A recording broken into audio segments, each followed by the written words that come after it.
Á, veď. Bono, nechaj ho.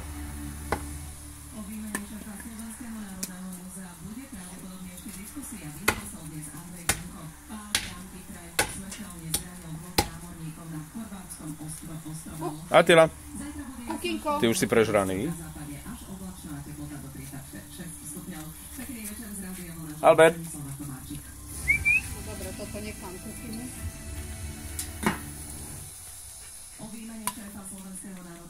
Všetko si to ložia. Albert naškrečkuje, zasi to poodnáša niekde. Áno. A ty? Attila.